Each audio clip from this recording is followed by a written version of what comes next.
Breaking చూస్తున్నాం. అనంతపురం జిల్లాలో road ప్రమాదం చోటు చేసుకుంది. కుడేరు మండలం కమ్మూరు వద్ద జరిగిన రోడ్డు ప్రమాదంలో 4 మృతి చెందారు. ఆటోను కారు ఢీకొట్టడంతో ఈ ప్రమాదం చోటు చేసుకుంది.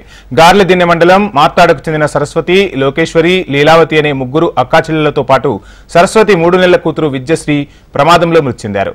మరో 6గురికి తీవ్ర గాయాలైనట్టుగా తెలుస్తోంది. ఘటనా స్థలానికి చేరుకున్న సీఐ రాజు, పోలీసు సిబ్బంది గాయపడిన వారిని హుటాహుటిన అనంతపురం ప్రభుత్వాసుపత్రికి తరలించారు.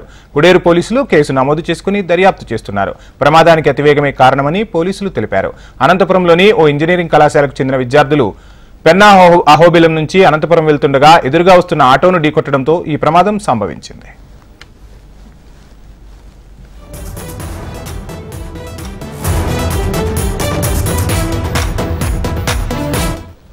అనంతపురం జిల్లాలో రోడ్డు ప్రమాదం చోటు చేసుకుంది. కుడేరు మండలం కమ్మూరు వద్ద రోడ్డు ప్రమాదం జరిగినట్టుగా తెలుస్తుంది. ఇక ప్రమాద ఘటనకు సంబంధించిన ఓవరాల్ డీటెయిల్స్ మా రాయలసీమ రీజనల్ కోఆర్డినేటర్ ప్రవీణ్ అందిస్తారు. ప్రవీణ్, అనంతపురం జిల్లా కమ్మూరు వద్ద ఇవాళ ఘోర రోడ్డు ప్రమాదం చోటు చేసుకుంది. ఏదైతే ఓ ప్రైవేట్ ఇంజనీరింగ్ కాలేజ్ చెందినటువంటి విద్యార్థులు కారులో పెన్నాహోబిలం వెళ్లి తిరిగి వస్తుండగా ఎదురుగా వస్తున్నట్టు ఆటోను ఢీకొనడంతో ప్రమాదం జరిగింది. ప్రమాదంలో 3 మహిళలతో పాటు ఓ చిన్నారి 3 నెలల చిన్నారి కూడా అక్కడికక్కడే మృతి చెందడం జరిగింది. ప్రమాదంలో మరో 6గురు గాయపడ్డారు. వారందరూ కూడా అనంతపురం ప్రభుత్వ ఆసుపత్రిలో చికిత్స పొందారు. అయితే వీరందరూ కూడా ఎటువంటి ప్రాణాపాయం లేదని చెప్పి వైద్యులు వైపు చెప్తున్నారు. అయితే విషయం తెలుసుకుంటే పోలీసులు అక్కడికి చేరుకుని ఘటనా స్థలానికి క్షతగాత్రులందరూ కూడా ఆసుపత్రికి తరలించడం జరిగింది.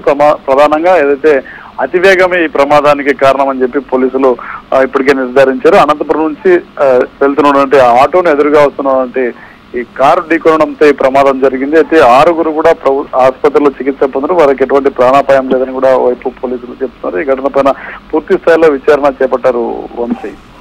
రైట్ ప్రవీణ్.